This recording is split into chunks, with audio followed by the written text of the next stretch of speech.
Okay जी, तो अब हम last type of allergic conjunctivitis शुरू करते हैं, जो कि है फ्लिक्टेनुलर केराटोकंजक्टिवाइटिस। इसमें मतलब कॉर्निया भी इन्वॉल्व होगा, कंजक्टिवा भी इन्वॉल्व होगा, और इस डिसऑर्डर को हम फ्लिक्टेनुलोसिस भी कह रहे हैं, क्योंकि इसके अंदर एक फ्लिक्टेनुलर नड्यूल बनेगा, एक छोटा सा नड्यूल बनेगा, छोटा सा दाना बनेगा आँख के अंदर। सिर्फ डिसऑर्डर इस हद तक महदूद रहेगा। वो अब कंजक्टिवा के ऊपर भी हो सकता है और कॉर्निया के ऊपर भी हो सकता है। तो ये एक लोकलाइज एलर्जी है, मतलब लोकलाइज छोटा सा एक जगह पे, लोकलाइज एक जगह पे दाना बनना है, इन्फ्लेमेशन होनी है और नोड्यूलर बन जाना है, नोड्यूल बन जाना है, दाना बन जाना है। एटियोलॉजी क्या होगी? टाइप 4 हाइपर सेंसिटिविटी रिएक्शन, जो मैं आप लोगों को ऑलरेडी पढ़ा चुका हूँ, एक दफ़ा दोबारा देख लेते हैं।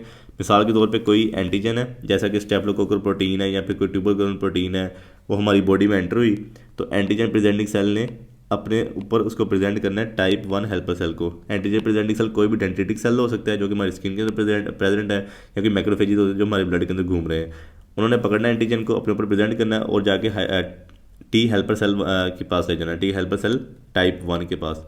ठीक है, उन्होंने आगे इंटरल्यूकिन रिलीज़ करना है या ट्यूमर नेक्रोसिस फैक्टर रिलीज़ करना है। ये मैक्रोफेज को एक्टिवेट कर देंगे, एपिथेलियल सेल्स बन जाएंगे, वो जाइंट सेल्स बन जाएंगे।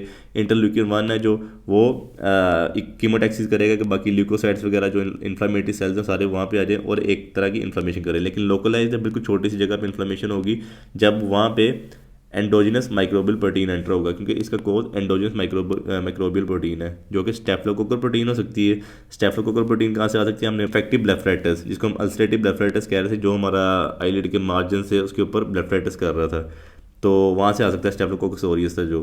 ठीक है, फिर ट्यूबरकुलोसिस आ सकता है, जो कि स्किन टेस्ट वगैरह हुआ है या किसी को ट्यूबरकुलोसिस हुआ है, माइक्रोबैक्टीरियम ट्यूबरकुलोसिस जो बैक्टीरिया है, टीबी करता है लंग्स का। ठीक है, वो इन्फेक्शन हुआ हुआ तो वहाँ से वो प्रोटीन जा सकती है। या फिर कोई प्रोटीन है किसी पैरासाइट्स की या फंगस की, तो ये लेस कॉमन है। मोस्ट कॉमन ये है और सबसे ज़्यादा कॉमन ये है। ठीक है, और ये मोस्टली फर्स्ट 2 डेकेड में होता है, मतलब बच्चा 1 से 20 साल का बच्चा होगा, उसके अंदर प्रेजेंटिंग फीचर्स आएंगे ये वाले। और पैथोजेनेसिस मैं ऑलरेडी आपको बता चुका हूँ कि टाइप 4 हाइपर सेंसिटिविटी हो रही है, फ्लिक्टेन्यूल बन रहा है, जो नोड्यूल है ना उसको हम फ्लिक्टेन्यूल भी कह रहे हैं, न्यूल से याद रखना, न्यूलर है, मतलब कि नोड्यूल बन रहा है कोई, जो कि सब एपिथेलियल इन्फ्लेमेशन होगी और एक तरह का नोड्यूल बन जाएगा। मतलब ये हमारे ऊपर सारे एपिथेलियल सेल प्रेजेंट है। ठीक है, कंजक्टिवा के या कॉर्निया के। ठीक है, नीचे इन्फ्लेमेशन वगैरह हुई है तो बाद में वो ऐसा हो जाएगा, ये सारे ऊपर हमारे एपिथेलियल सेल्स आ जाएंगे। ठीक है, नीचे सारी इन्फ्लेमेशन मटेरियल आ जाएगा, तो ये एक तरह का नोड्यूल बन जाएगा।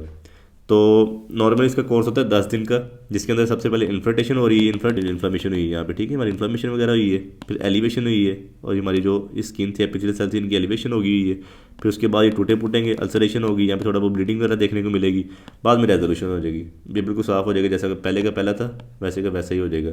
लेकिन इसके अंदर स्कारिंग नहीं होगी। नॉर्मली जब अल्सरेशन होती है जब और उसके बाद रेजोल्यूशन होती है ना, तो स्कारिंग होती है, लेकिन इस केस के अंदर स्कारिंग नहीं होगी। तो क्लिनिकल प्रेजेंटेशन क्या देखने को मिलेगी? 3 तरह की क्लिनिकल प्रेजेंटेशन हो सकती है। एक फ्लिक्टेनुलर कंजक्टिवाइटिस हो सकता है, एक फ्लिक्टेनुलर केराटिटिस हो सकता है, एक फ्लिक्टेनुलर केराटोकंजक्टिवाइटिस हो सकता है। कंजक्टिवाइटिस क्या होगा? यह मिसाल के तौर पे हमारा सामने कॉर्निया है, ठीक है, और ये हमारी पूरी आई बन गई हुई है। ठीक है, जो फ्लिक्टेनुलर कंजक्टिवाइटिस होगा वो कंजक्टिवा के ऊपर होगा, लेकिन वो भी लिम्बस के करीब। ये आप लोगों को पता है ना, गोल सा हमारा लिम्बस है, जहाँ पे कंजक्टिवा एंड हो रहा है और कॉर्निया शुरू हो रहा है। ठीक है, उसके करीब एक दाना बनेगा, उसको हम कहेंगे फ्लिक्टेनुलर कंजक्टिवाइटिस हो गया। फ्लिक्टेनुलर कंजक्टिवाइटिस क्या होगा? अभी हमारा सामने कॉर्निया लिम्बस है मतलब, ठीक है, और उसके ऊपर अगर कोई लिम्बस के ऊपर दाना बन रहा है, थोड़ा सा कॉर्निया को भी साथ इन्वॉल्व कर रहा है, तो उसको हम कह देंगे फ्लिक्टेनुलर केराटिटिस हो गया। अगर फ्लिक्टेनुलर केराटोकंजक्टिवाइटिस देखेंगे तो सामने हमारा लिम्बस आ जाएगा, साइडों पे हमारी पूरी आई आ गई। ठीक है, उसके अंदर ये होगा कि लिम्बस के ऊपर ही दाना बनेगा, लेकिन वो साथ में कंजक्टिवा को भी इन्वॉल्व कर देगा, साथ में कॉर्निया को भी इन्वॉल्व कर देगा। उसको हम कह देंगे फ्लिक्टेनुलर केराटोकंजक्टिवाइटिस है, जिसने दोनों चीज़ों को इन्वॉल्व कर दी है।